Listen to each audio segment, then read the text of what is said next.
Yes, Miss Vanderbilt? I'm bored, James. What is there to do? I was just coming to tell you. Gloria called and would like to know if you would go shopping with her this afternoon. Well, I went shopping just yesterday, James. Remember? You took me. Yes, ma'am. And really, how many pairs of shoes does a lady need to buy? I would say about 117. Oh, oh, James, that's one of the things I like about you. You humor me. It's one of your endearing qualities. Thank you, ma'am. Well, if not shopping, why don't you try that new health spa you heard about? Eden, I believe it's called? Ooh, that does sound good. You're getting closer, James. What else do you think? Well, I believe Mario would still like for you to join him at the yacht club and go for a cruise on his boat. You know, Miss Vanderbilt, I think he really likes you. Well, there's the problem, James. I don't really like him. No, none of those ideas sound good right now. I have an idea. Join me, James. Sit down. We'll turn the radio on.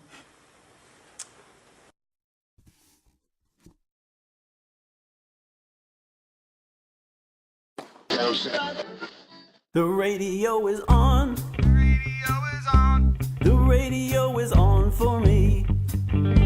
The radio is on. No, it's always on. The radio is on for me. The radio is on. The radio is on. The radio is on for me. The radio is on. No, it's always on. The radio is on for me.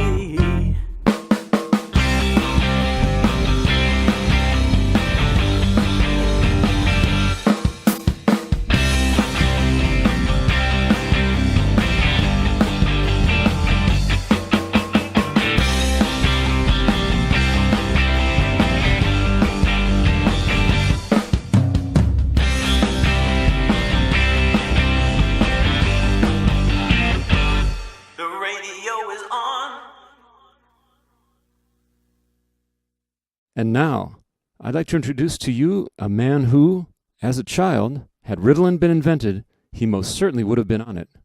Ladies and gentlemen, Pierre Briere. All right, ladies and gentlemen, welcome to the trip. Thanks for joining me today. I love it when you guys come here and join me in the afternoon. We sit around and have a chat. I love my job. It's awesome. Hey, listen, I've had a few people ask me lately here, especially some of the younger folks in the audience, to talk about radio in the 1960s and the 1970s. So I'm going to spend a few minutes talking about that. So I'd like to take a little walk down memory lane with you now. And I'd like to rewind all the way back to 1964 when Pierre was a mere lad of 7 years old. And that's when I discovered the radio. Now, specifically, I discovered rock music, but radio was the medium. I mean, let's face it, our entertainment in the 1960s was pretty simple.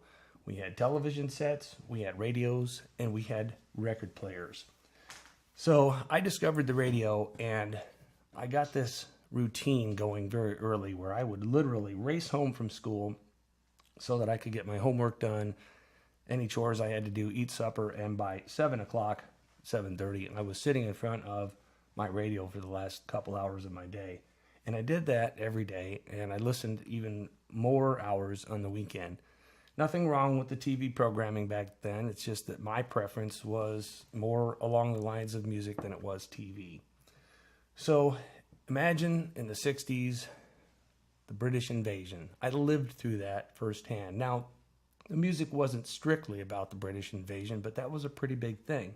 There was a lot of cool stuff coming out, though. We had pop music from other countries. We had the soul sound over here. We had Motown.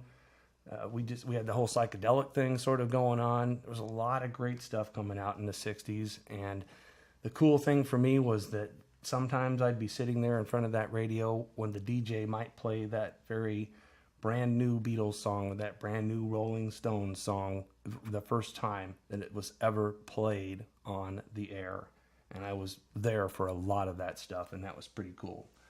And along into the 1970s too. I turned 13 in 1970. I became a teenager at the beginning of the coolest decade for rock music ever. Now, when I discovered radio, I did discover the AM radio, and that's what I listened to for about 5 years. I would not discover FM radio for about 5 years. Don't know why. I do know that the little pocket radio that I used to listen to that my mom bought for me only had AM on the dial. Now, I listened to the radio at home too sometimes, the family radio that was in the kitchen. I don't remember if it had FM. If it did, I guess I just ignored that fact. So there I was, listening to my AM radio, being influenced by all this wonderful, great music that was coming out. And I decided, by the time I was 10 years old, I thought, I want to be in this music thing. So I decided to play an instrument. I took up playing the drums, spent the next 3 years getting proficient enough to have a band together. And that was what an exciting time to be learning about music. Now, what would happen in the 3 years that I was learning to play, that 3 years was divided into two distinct phases. There was the AM phase and the FM phase, because I did not discover FM radio till 1969. So from 1967 to 1969, strictly listening to the AM radio. And then in 1969, I had what I call my FM revelation. Now this story I think you'll like. This is sort of the over-the-top part of this story. But now before I get to this, let me give you a little frame of reference about what 1969 was like. In 1969, we had some things going on. We were coming out of the 1960s. The whole country had sort of developed a new social consciousness, if you will. We came out of the whole free love era, the summer of love. And also in 1969, unfortunately, we were mired in the Vietnam War. We also had the moon landing that year, or the fake moon landing, whichever camp you're in. The other thing we had in 1969 was the biggest, well, probably not the biggest, I guess anymore, but certainly the most well-known music festival ever, the original Woodstock. And this was the same weekend of Woodstock was when I would discover FM radio. And I just remember that because I was really bummed out because I did not get to go to Woodstock. Now, I know some of you are saying, well, how could you go to Woodstock? You're 12 years old, Well, I had a plan. I actually had my eldest sibling was going to be my chaperone, and my dad, and she talked about it a couple of times, and he did think about it. He didn't just make a snap decision, but ultimately decided that, I just don't want you to go to that. I don't want you to be around that environment. So I didn't get to go to Woodstock, but that's probably okay because I think I was supposed to be in front of that FM radio that same weekend. So here's what happened. I went down to the local pool, same thing as I did pretty much every weekend. And I was sitting there in the concession stand with my quart of frosty beverage like everybody else. It was a really hot day. And I was very intently listening to the radio that was playing in the concession stand. The young gentleman that was the counter attendant that day had radio playing on the shelf behind him. Now, a few of the details escape me, but the important ones remain. The first couple songs that I heard, I don't remember what they were today, but I do remember having the feeling or the distinct thought that, wow, these are songs I don't know. I've never heard this music. How do I listen to as much radio as I do and I've missed this music? So I thought, well, this must be a different radio station other than mine. I was glued to the radio at this point, so I stayed and I listened. The next song that came on, again, I don't remember exactly what it was, but I do remember having the thought, I do remember that it was a song that I did recognize. And yeah, if I recall correctly, it was a song by the Byrds, if I recall that part correctly. And then I was really excited because I thought, well, if this new radio station would be great for me to listen to. They play stuff I'm familiar with, and they also play music that I haven't heard of, and I was all about learning about new music back then. So very intently listening. Now I'm trying to find this radio station on my little pocket transistor radio that I had with me that day. I always took it with me to the pool.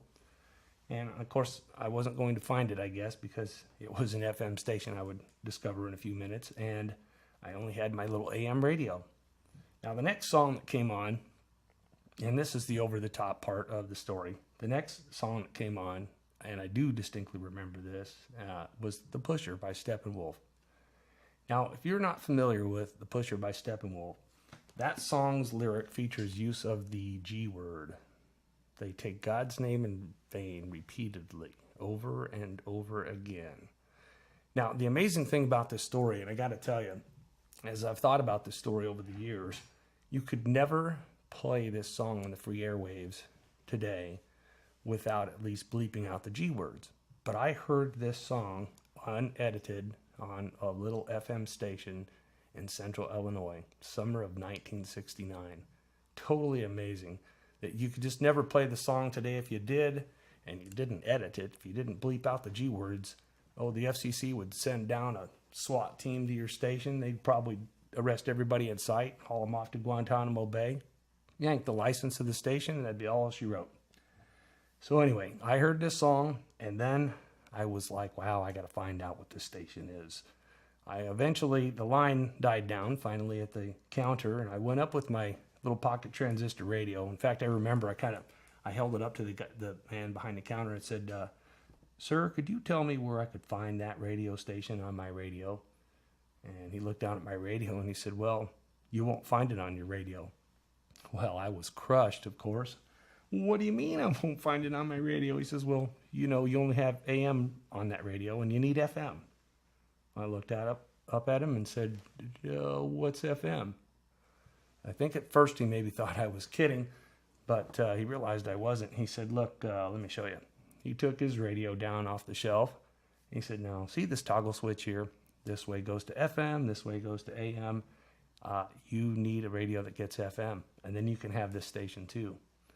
I will tell you, very shortly thereafter, I was the proud owner of a new radio that had FM capabilities.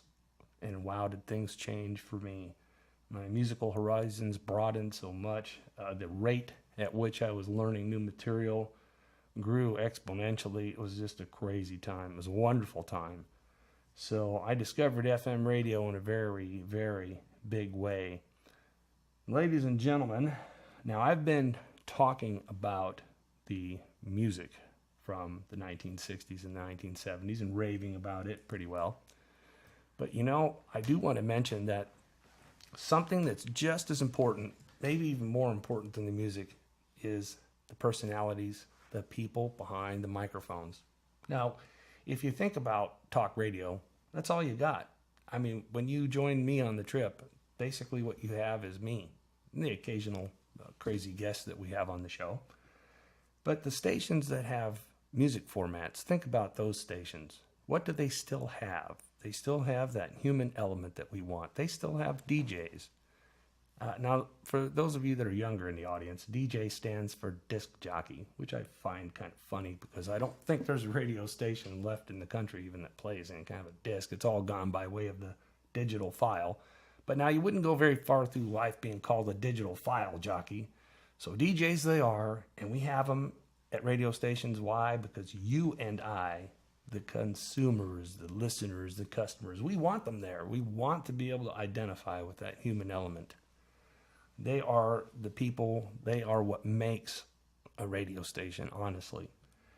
My hat's off to anybody that works in radio, especially some of the folks that I grew up listening to. Some of those folks are still on the radio, some not.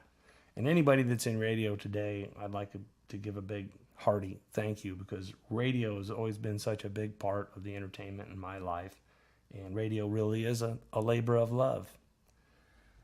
So, ladies and gentlemen, what I'd like to do is take your calls after the break, and I'd like you to tell me about your radio reminiscences. Now, you don't have to necessarily have grown up in the 60s or 70s.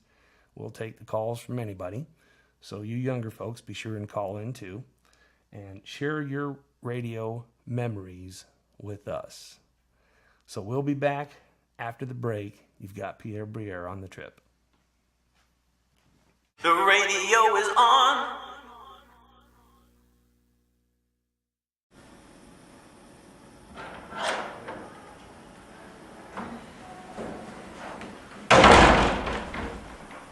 Okay, let's go over these numbers one more time. I want to make sure we're doing the right thing. This is a very big move. Sir, we've gone over this 50 times already, and I assure you that nothing has changed. You have all the facts you need. Yes, I suppose you're right.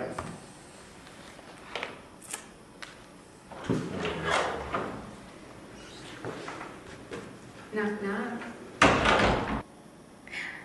Got a minute, sweetie? Hi, Jackie. Yes, wasn't I supposed to meet you for lunch? You are, but I saw these wonderful shoes today, and I want to stop by and pick them up on the way. I'll show them to you at lunch. Well... Thank you, baby. Now listen, meet me at Luigi's place at noon, and don't be late. Yes, dear.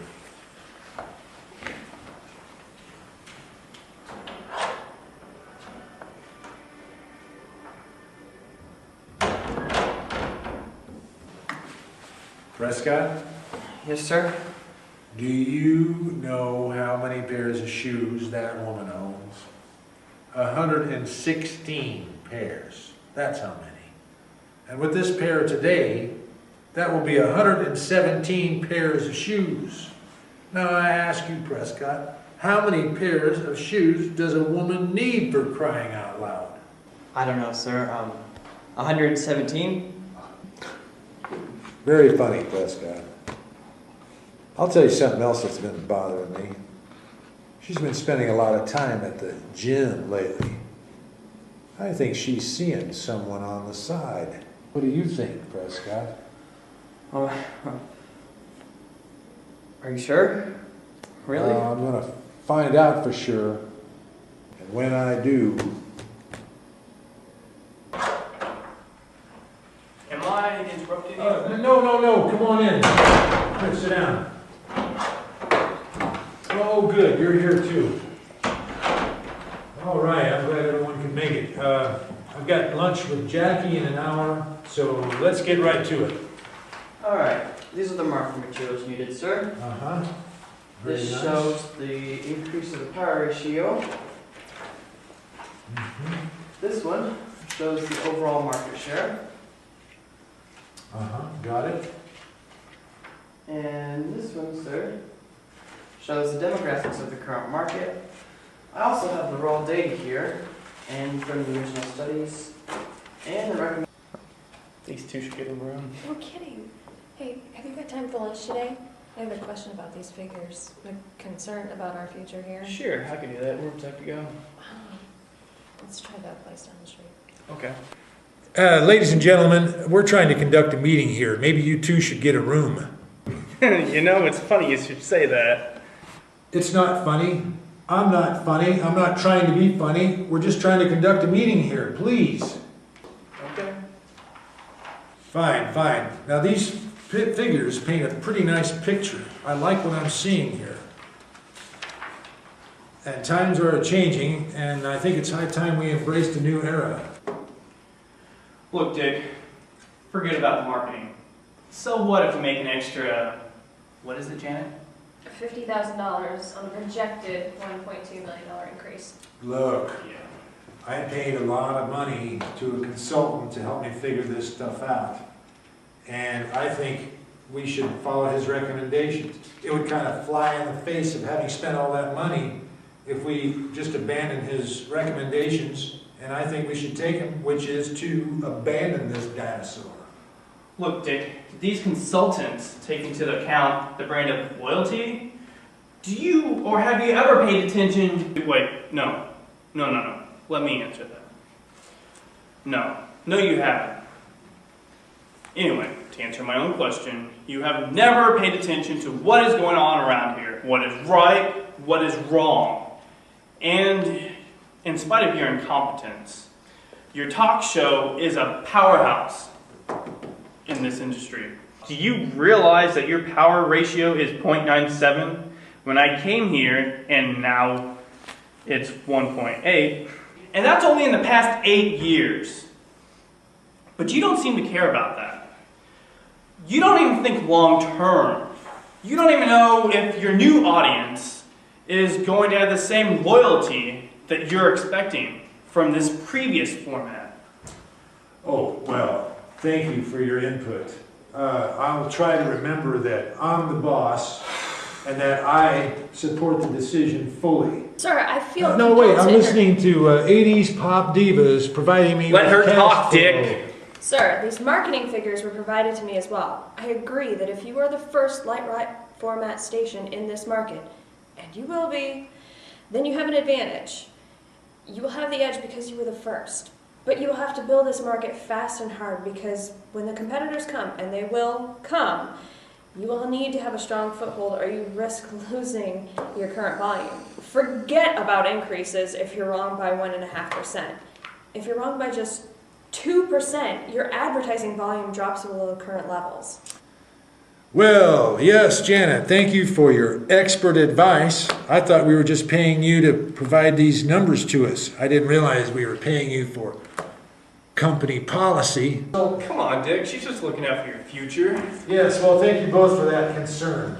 You're so kind. Now, let's talk about this format change that will take place and how we're going to fire these talk show people. I kind of want to wrap this up, so...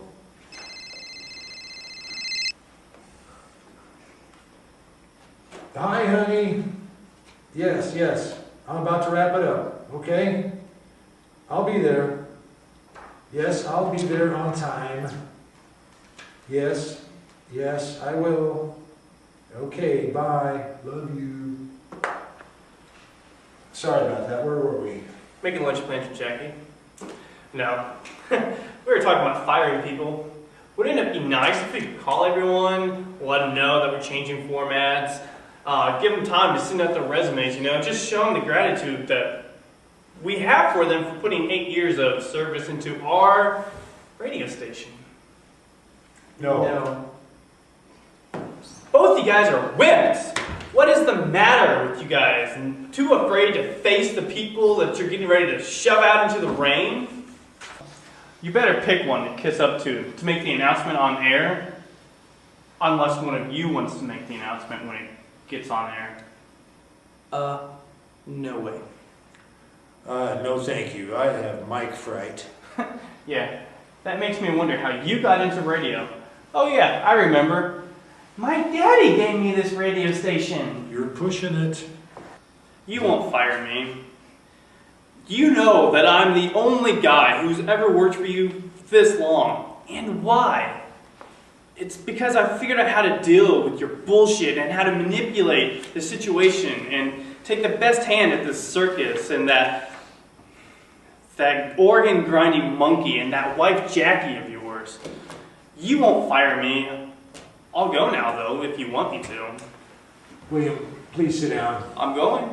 No, please sit down. Yeah, that's what I thought. Alright, I like the money here. I like the money I make here.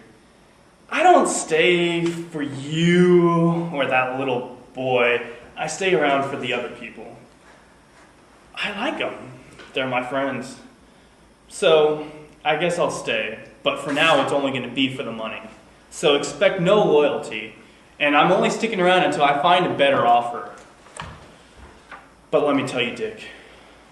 Your talent director better find some goddamn good disc jockeys. Otherwise, it's like Janet said, we're going to lose the competition. So do your usual routine and keep the hell out of my way and listen to all of my recommendations. With this format change, we're going to have to find someone to make the announcement. You should do it on Pierre's show. It has the biggest audience and it's almost late enough.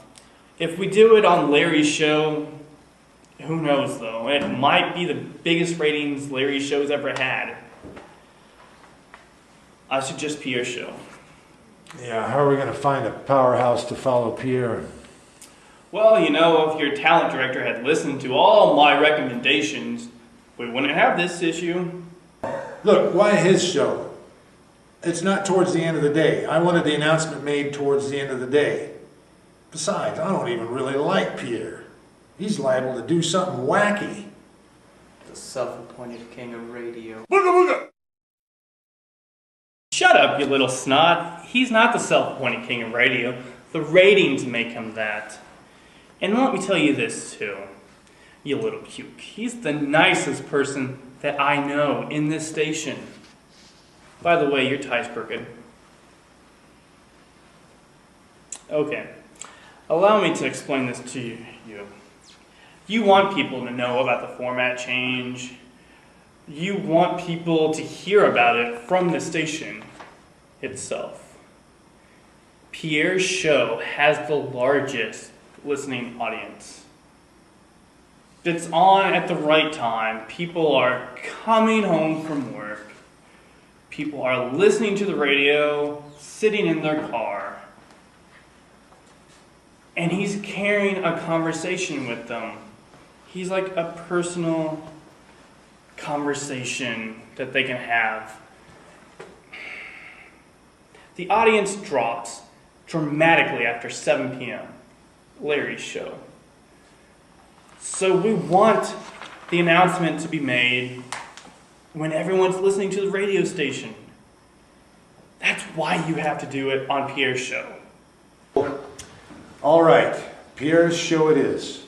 But he knows nothing about this until the day. He cannot be told.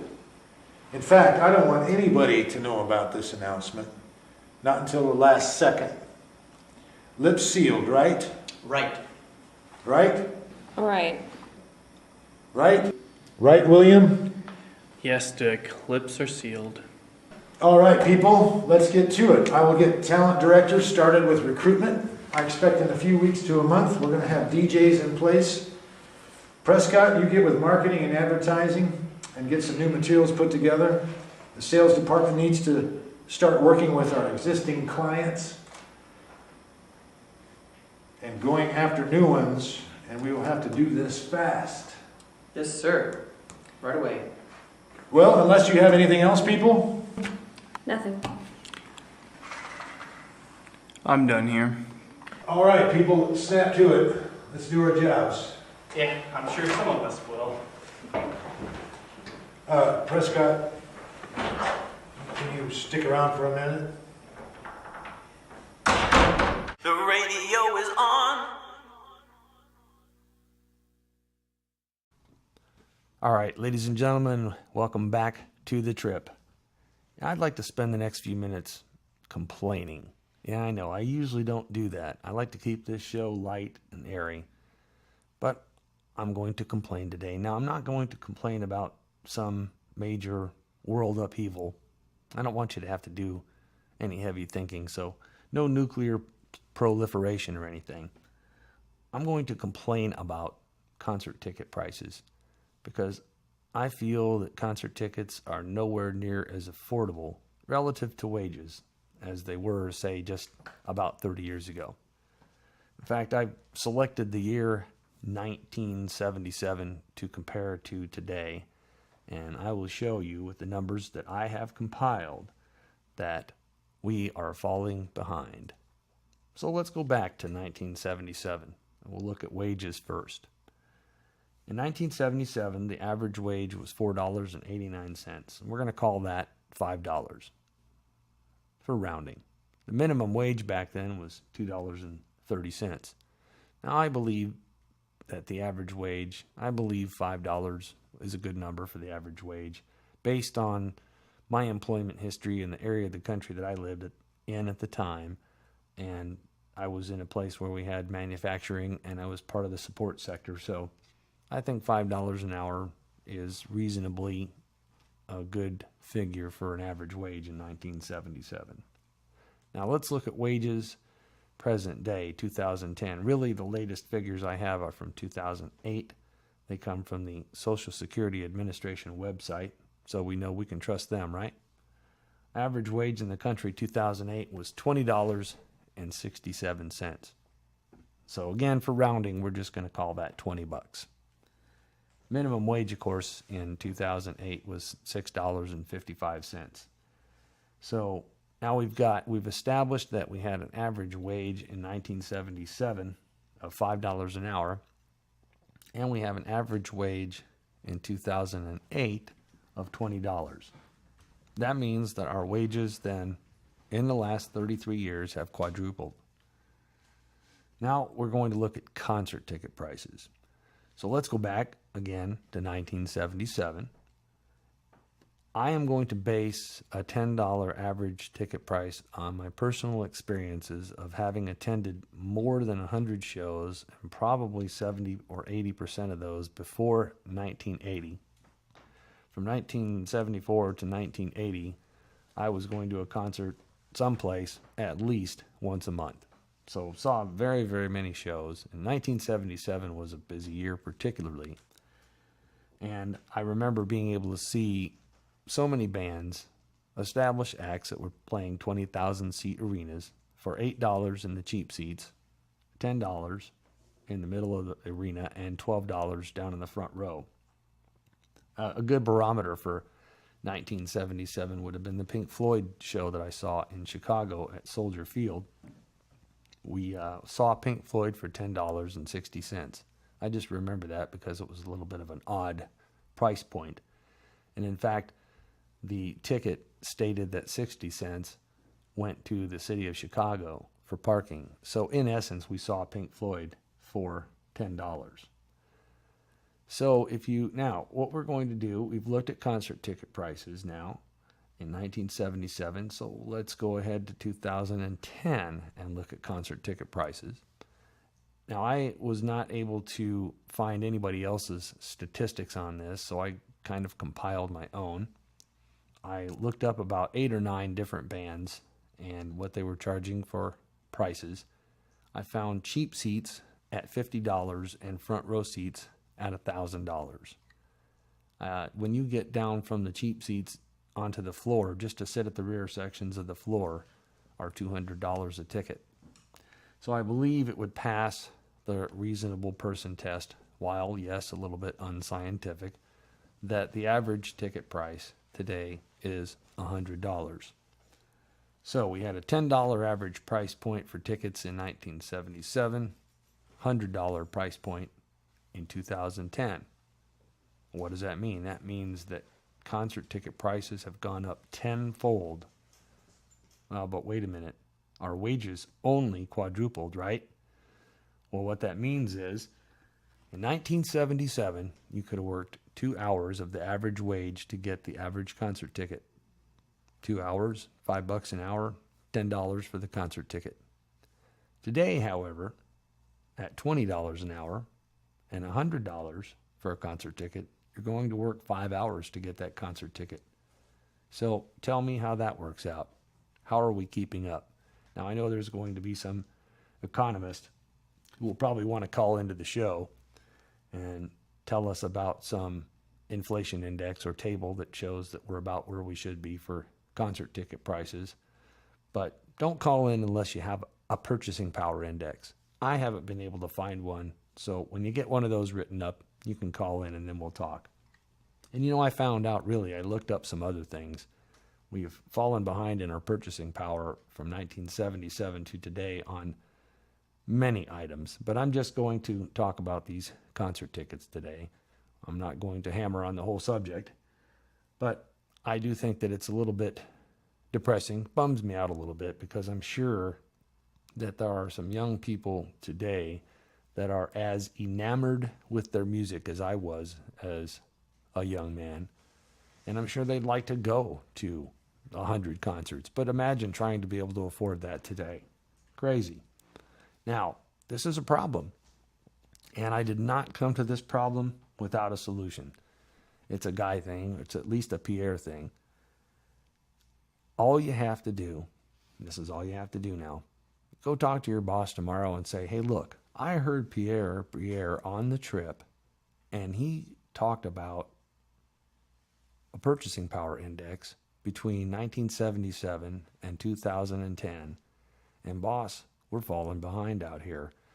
I want to start going to some concerts, but I can't work 5 hours to go to a concert. I only want to have to work 2 hours to go to a concert. Naturally, your boss will be very curious about what new hourly rate would meet this criteria. And you'll tell him it'll be $50 an hour, which, no problem, that's just a little over $104,000 a year. He'll be down with that, right? Yeah, so I'm going to go to my boss tomorrow and ask for a raise. I know that. So you do the same, and then you all can call me tomorrow. That is if we're not all on the unemployment line together. So anyway, yeah, I'm just a little bummed out. I don't know what we can do about it other than the fact that, like I said, go talk to your boss, get a raise. All right, well, anyway, we have to take a real quick break from our sponsors, and after the break, we'll come back with your phone calls. You got Pierre Briere on the trip. We'll return. The radio is on. Where's Pierre? He's right here.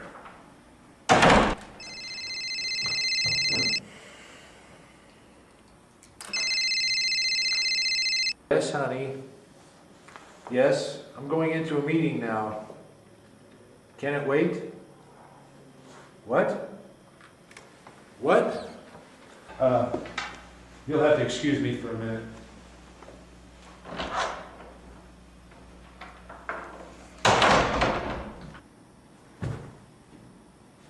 Who is that? Who's sitting down there at the end of the table?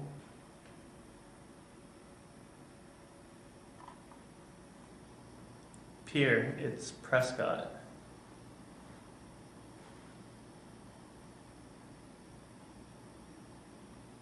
Are you alright? Yeah, fine. Just under a little stress. It's been a really long week. I'll be fine. Dude, it's only Tuesday. You're acting like it's Friday. Right. Tuesday, yeah. I'll be okay. Who are you? Who's she? Where's Janet? Oh, meet Janet's replacement.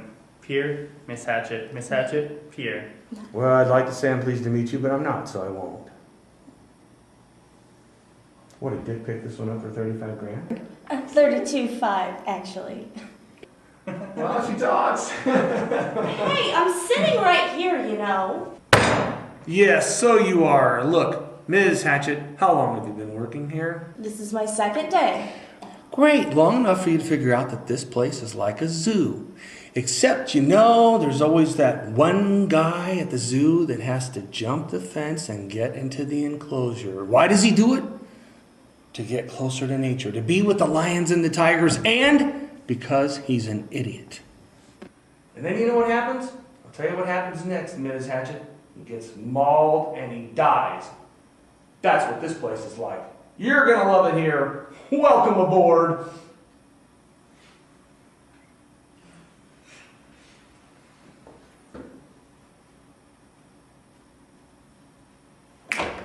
Oh, sorry about that. Jackie, you know, she... Yeah, great, Jackie. Look, Dick, do you suppose that we could get this meeting started? I've got to run a show in 2 hours. I still have to meet with my producer about today's material. So could we hurry this along? Well, let's get to it. Prescott, copies, please.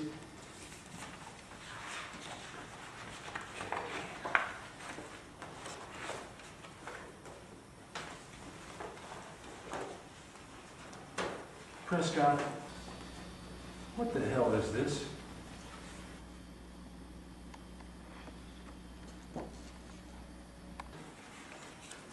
I'm so sorry, sir. I'm so sorry. I believe this is what you're looking for. Oh, yes, that's more like it. Here, hand these down to Pierre. I called a special meeting today because the radio station is changing formats and you're firing me? Now, how did you know that? Well, you know how the grapevine is around here. Unlike Prescott, they actually talk to me. Besides, I have my own sources around this town. So, when's our last day? Today. Today? Dick? Today? Yes, and I want you to announce it on your radio show. Look, Pierre, it's nothing personal. Fine. I get to do it at the beginning of my show so I can connect with my listeners about the show coming to an end. No, We want you to do it at the end. Look, Dick, it's my show. I do it at the beginning. Here, you don't want to get into this debate with him. You know the policy about special on-air announcements. Management dictates the time. You don't want them to breach your contract early. They're ending your contract, if you get what I mean. I get your meaning exactly, Bill. Okay. Let me summarize. So for how many extra points of market share are they going to get here, Bill? 2, 3. Okay. So for probably a couple of points, you're going to get rid of the team that spent 8 years building this place. You know, Dick, we built your ratings, we built your market share, we built your power ratio, and we built your advertising revenue. On top of all that, we gave this place a character.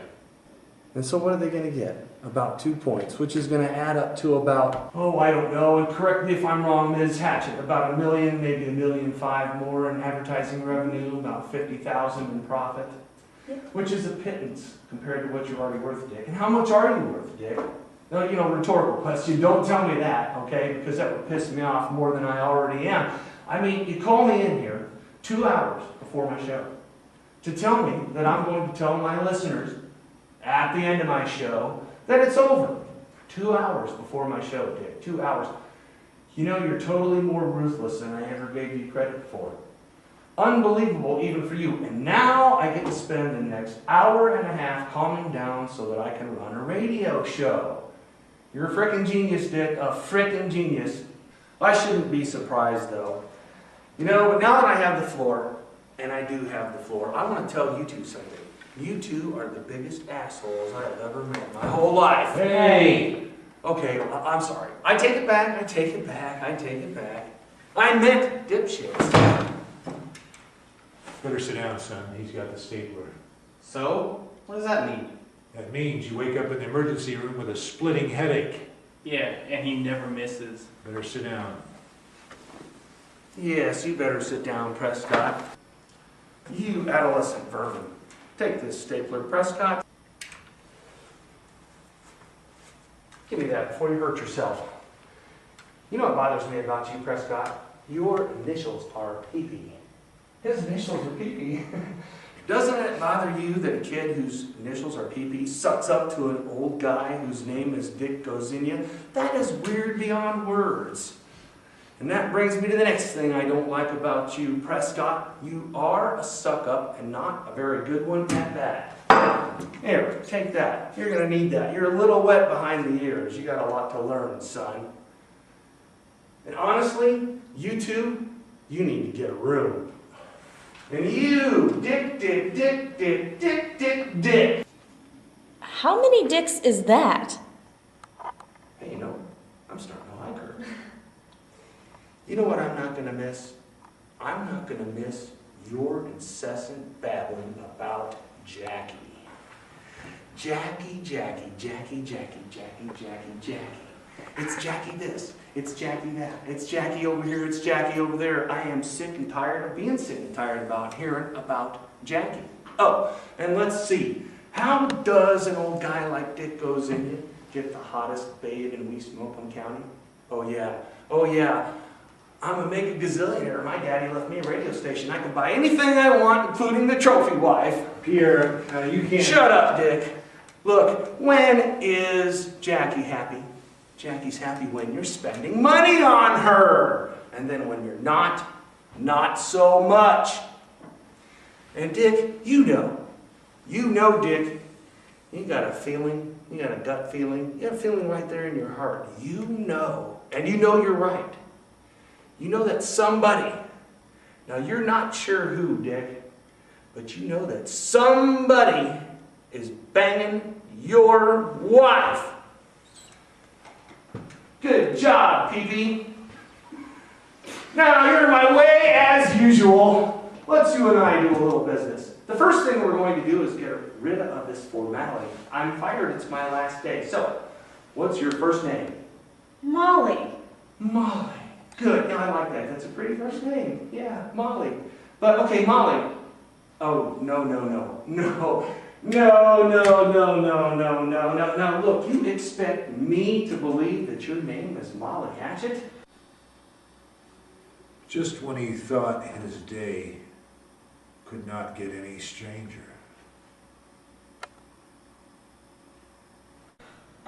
Yeah? Did your parents smoke a lot of pot? Well, never mind. Look, on your computer and that spreadsheet thing you accountants use, I'm sure you have everybody's severance packages. Matter, of course, I'm sure. But did they remember to tell you about my buyout clause? No, I'm just saying, did they remember to tell you about my buyout clause? A buyout clause? Oh, so you haven't heard about the buyout clause? No. Well, I shouldn't even be surprised. In fact, after working here for 8 years, your response totally meets my expectations. Watch this. Dick, she hasn't heard about the buyout clause. Wait for it. I don't remember a buyout clause. See, works every time. I told you, you're going to love it here. Now, about that buyout clause, I want you to check with legal. It's page 7, paragraph 3, subparagraph B. All conditions apply, and since they are terminating my contract early, that'll be $250,000, please. $250,000? Well, that changes everything, Mr. G.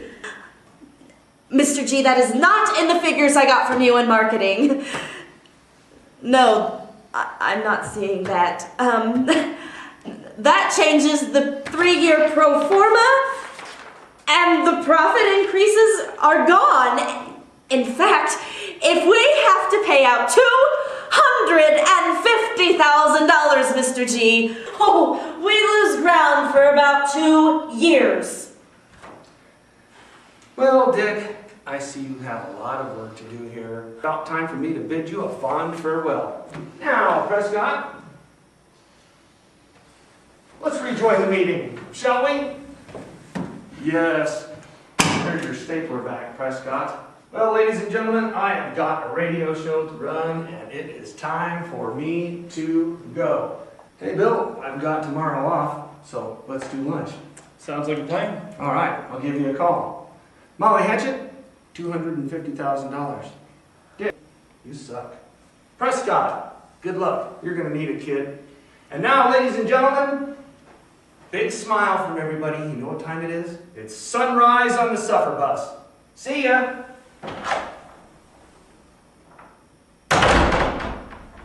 You're fired. I quit. Wow. What is sunrise on a suffer bus?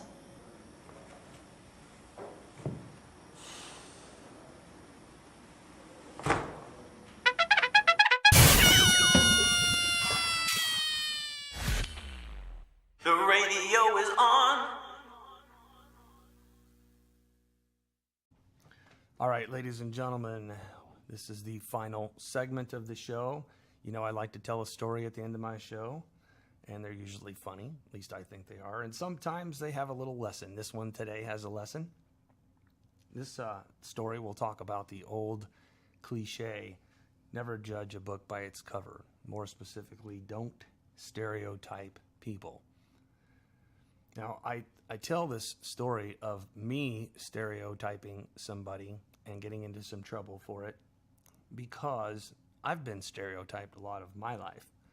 For those of you in Radio Land that have not seen me, I have long hair about to the middle of my back. I've had long hair most of my life, actually. So I've been stereotyped quite a bit. In fact, the way I wear my hair is my barometer of attention. If I wear my hair restrained and up under a ball cap, nobody really looks at me. Totally anonymous. Now, if I take the ball cap off and I've got it back in the ponytail, I get the second glance looks. People may not notice at first, but then they'll do a double take. Like, wow, that is a long ponytail. And the other way I wear my hair, this one I get the most attention. I wear my hair down, the preferred method. That's why I grew the stuff in the first place. It's The way I wear it is part it in the middle, Mark Farner, Grand Funk Railroad, 1970, all over again. And probably 8 out of 10 people will stare at me if I'm walking down the aisle at the grocery store, for example. But this is where I get some entertainment. It entertains me because I think to myself, wow, have you people never really seen somebody with long hair before? Maybe you read about them in the newspaper, probably saw them on TV or in a movie, but you never thought any of them lived in my town. Now you're confronting one and you're not sure what to do, so your eyes get big as plates. Wow, look at that hair. It's amazing. It's kind of funny. And in fact, I walk through the store when people are staring at me like that. And as I said, I like to have fun with this. And I'll ask myself the question, am I a freak? And it's not even like, of course, that's a rhetorical question. I'm not a freak, really. Now, of course, you want to know what I think? I think we're all freaks. Yeah, that's my opinion, and you're entitled to it. But I go through the store, and when I ask myself this rhetorical question, am I a freak? Like I said, I like to have fun with this. So I get this crazy accent for the little voice in my head, and I stole this. I'll use the word borrowed. I borrowed this from the Chechen character in The Dark Knight, which was played by Richie Coster. Yeah, towards the end of the movie, the Joker and the Chechen have a confrontation, and the Joker says to the Chechen, "Tell your men they work for me. This is my city now." And Richie Coster, who plays the Chechen, replies, "They won't do it. They won't work for a frig." And I love the way I loved his accent in the whole movie, and I liked the way he delivered that line. When he says freak at the end, it almost sounds like freck. Okay, those lines again. The Joker says, "Tell your men they work for me, and this is my city now." And the Chechen says, "They won't do it. They won't work for a frag." And so there I am, walking through the grocery store, and I'm asking myself, am I a frag? So, like I said, I really have a lot of fun with this. I have a lot of fun with people staring at me. But this story goes back to 1980 when I stereotyped somebody, and I should have known better.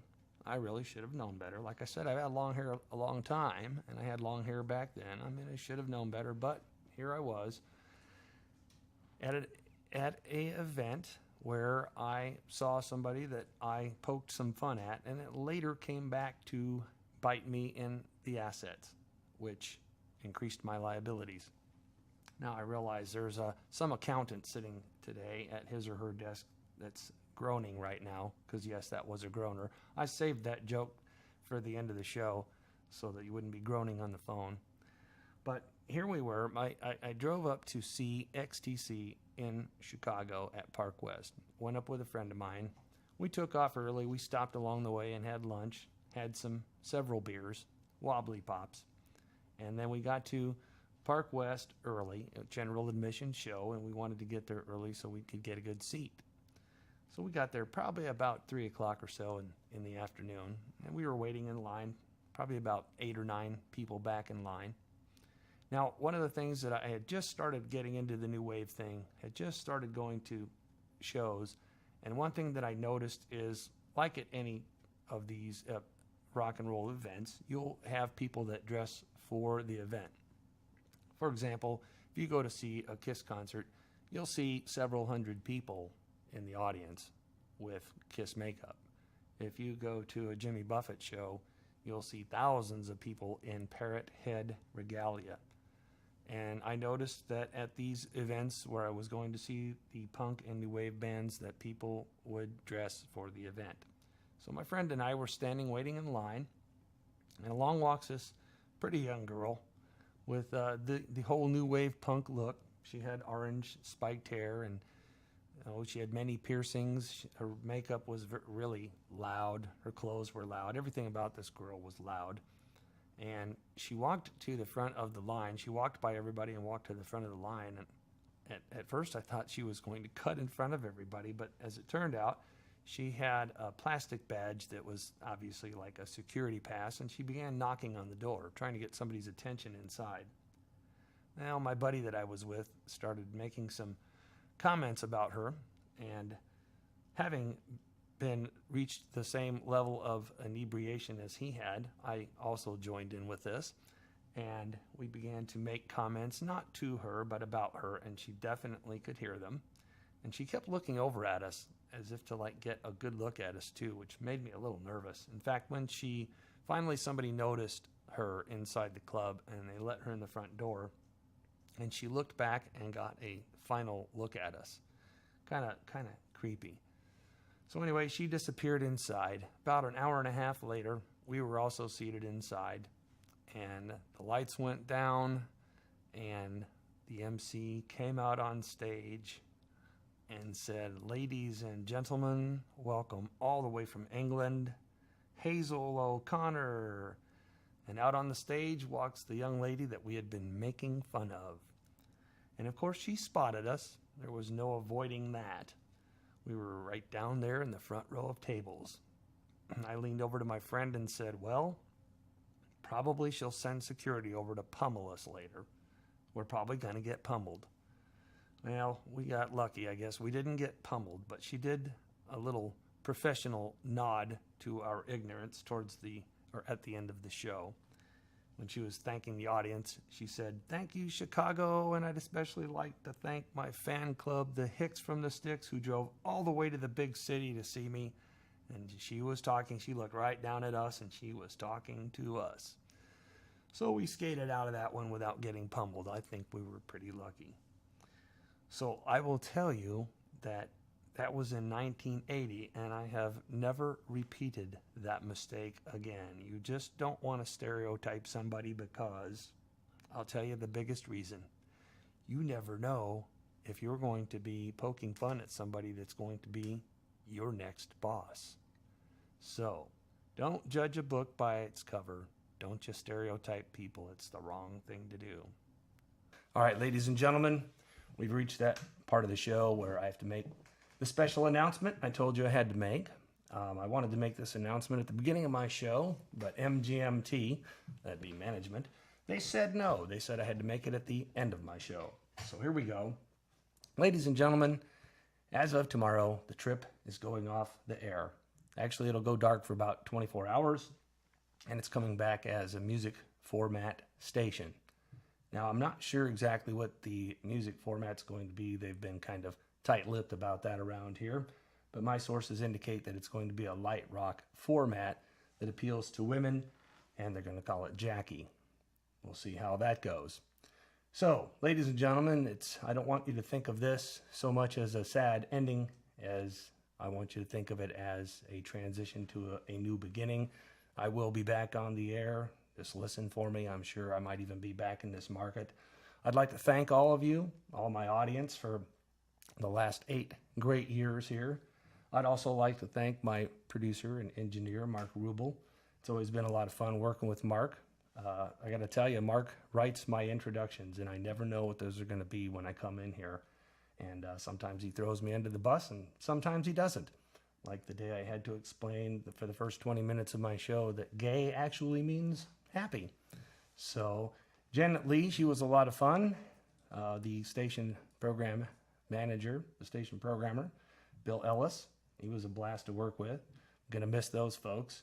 And of course, naturally, like I said, I'm going to miss all of you people too. The audience that drops by to have a chat with me in the afternoon. I love it. And so, ladies and gentlemen, I want you to stay true to yourselves and stay tuned to your radio, because I'm sure that I will be back. Now, hang on, ladies and gentlemen. I'm getting a brief feed here from Mark. Hang on. Okay, ladies and gentlemen, Larry, who's supposed to be up next, is not coming for his show. That's a new development. And apparently, management is on their way down here to talk to me about that now. So, ladies and gentlemen, and yes, there we are. There's management knocking on the door right now. Ladies and gentlemen, you know me. I love to have fun. I'm going to come back after the news. So I want you to stick around. Pierre Briere with you on the trip. I'll be back. We're going to break for the news.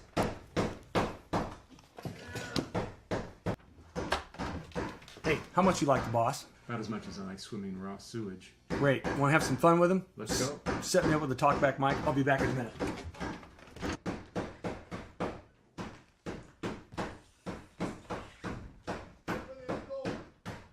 Yes, hello, Pierre, Dick. what is Come going on into around the here? studio. Welcome. What are you You're trying to my pull? guest. What Yes. is going on Come in around here. here? Come in here. Come in here. I'm going to No. put you on the air with me. What? Yeah, I'm putting you on the air. No, yeah, no, you no, and I, no, you no, and no, I, you're no. gonna sit My down daddy here. gave me this Now, radio station. I'll be in the next and room. don't have to do I'll this. be in the next room. No, you just gotta I'm trust not me. doing this. Yeah, that's it. What are you trying to pull? All right. Well, we're going to be live in about 90 seconds, Dick. Oh, Mark, this is going to be so much fun. We have Dick out there. You know how he doesn't like being on the air. Oh, my God, this is going to be a blast. This is going to be a blast. How many years have we been working for this guy? Like 8 years. Too many to count. I know, it's terrible. So right after this, you and I are out of here. Larry's not coming in. Dick's going to run this place. He's going to earn his keep finally. All right, so how much time we got? You are live in 3, 2, 1. Ladies and gentlemen, welcome back to the trip. You've got Pierre Briere with you. I told you I'd be back after the break so we could have a little fun. You know me. I love to have fun. I'm in the control room right now with my producer and engineer, Mark Rubel. We are going to have a very special guest with us here in a few seconds, though. The station manager, Dick Gozinya. Hey, Dick, how you doing? He's very articulate, ladies and gentlemen. You're going to love him. And so, again, I'd like to thank all of you for joining in and listening to the show. And this is going to be Pierre Briere signing off, and I'm going to leave you now in the able hands of Mr. Dick Gozinya. Take it away, Dick. No, what the fuck is going on? No, you guys aren't pulling this shit. What the fuck? Oh my God, are we live? Oh my God, that was a couple of FCC violations.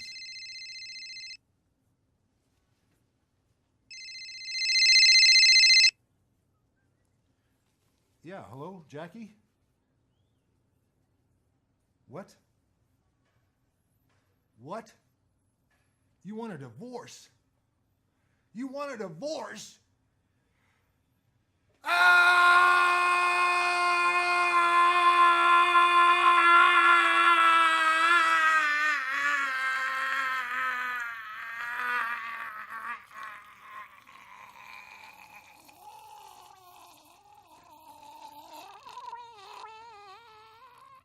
The radio is on.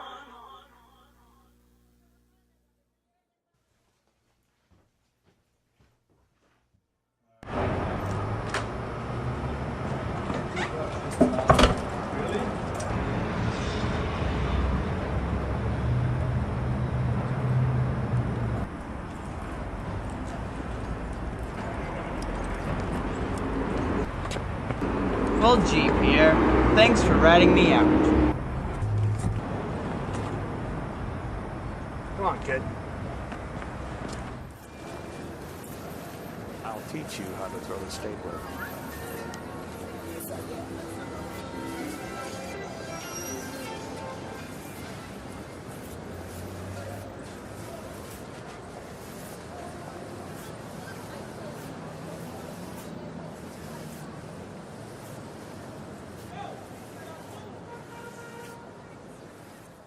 The radio is on. The radio is on. The radio is on for me. The radio is on. No, it's always on. The radio is on for me. The radio is on. My radio is on. The radio is on for me. The radio is on. No, it's always on. The radio is on for me.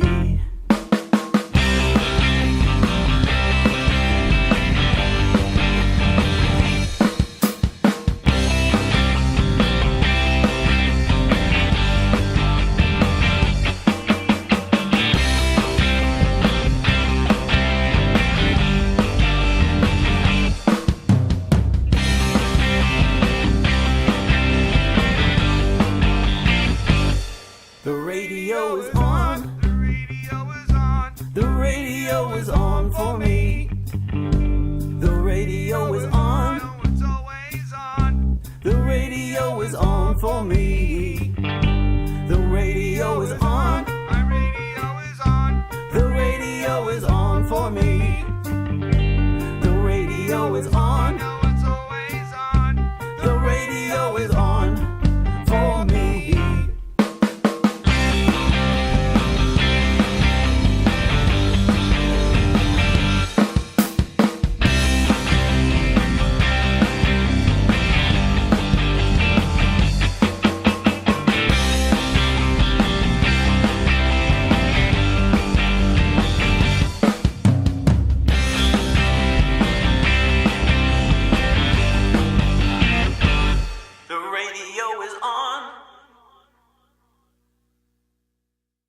The radio is on. The radio is on. The radio is on for me. The radio is on. No, it's always on. The radio is on for me. The radio is on. My radio is on. The radio is on for me. The radio is on. No, it's always on. The radio is on for me.